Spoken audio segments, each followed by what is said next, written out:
Hello everyone.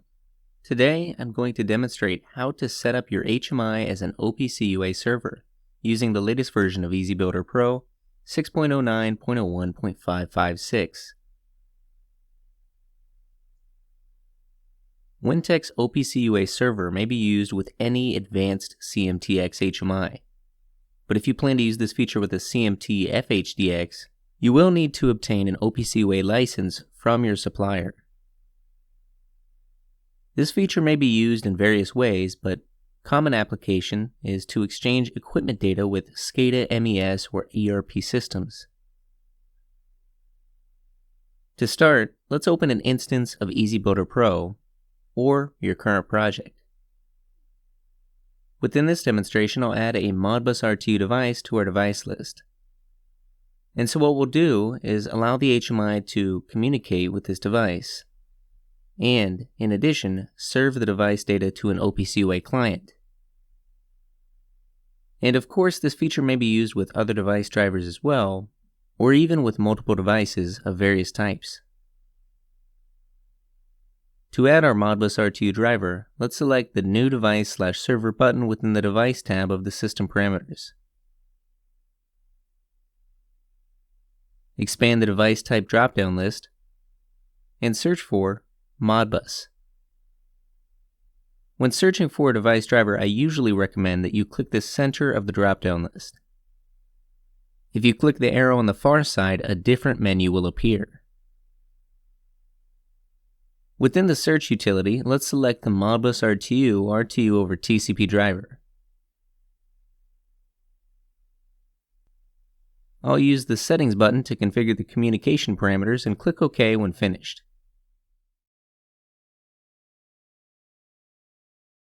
Now, I'll design a simple project before I set up our OPC UA server. With that finished, we are now ready to enable and set up our OPC UA server. But before doing so, please download the application to your HMI and confirm that the HMI can communicate with each device. When testing communication, it is important to ensure that each object added within the application will display in the HMI, and that the HMI does not display a device no response message.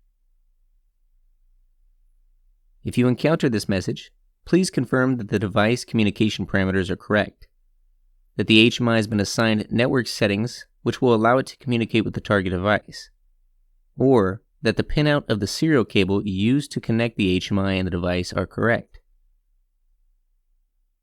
We can enable the OPC UA server within the IIoT/Energy tab of EasyBuilder Pro.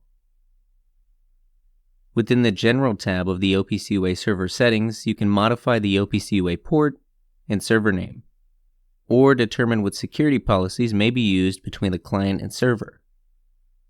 These policies determine how data is encrypted during transit. Additional information related to these policies may be found within content produced by the OPC Foundation. Within the User Authentication tab, we can determine what authentication methods may be used by OPC UA clients.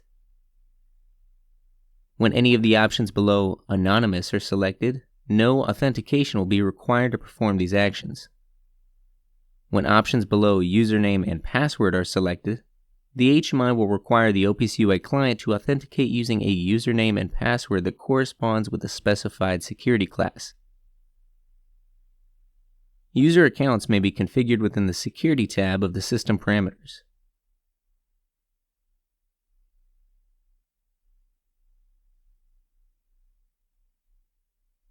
Within the Discover tab, we can add an available LDS, or Local Discovery Server. In some applications, an LDS may be used if there are already several OPC UA servers on the network. Rather than set up the OPC UA client to target each server, the OPC UA client can be set to target the LDS and obtain all registered OPC UA servers.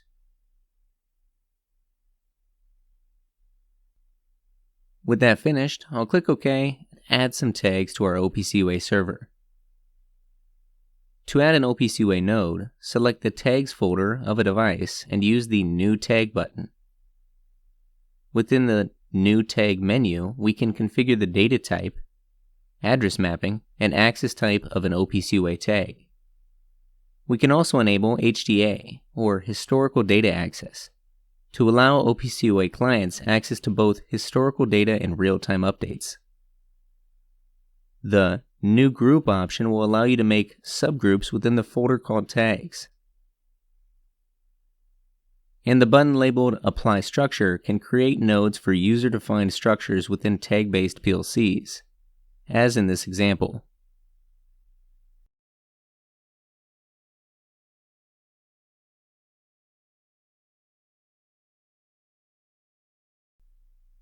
The other options are only available while using the Information Modeling mode.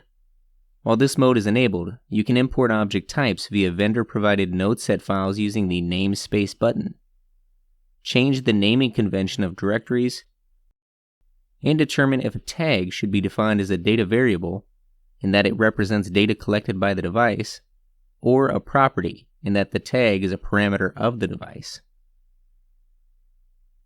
If you decide to use Information Modeling mode, please note that if you then decide to use the OPC UA server without information modeling, the nodes added to the server will be removed. I'll add a few more tags to our server, then download the HMI project and monitor the value of these tags using an OPC UA client. To monitor our OPC UA server, I'll use an OPC UA client called UA Expert. But of course you can and should use your preferred OPC UA client software. I'll add a few nodes to the Data Access View tab of UA Expert. And here we can see the values provided by our server. If you found this tutorial helpful and would like to see more, head on over to our channel to check out the latest technical tutorials. Feel free to check out our forum as well for free demo projects, user manuals, and more. Thank you for watching.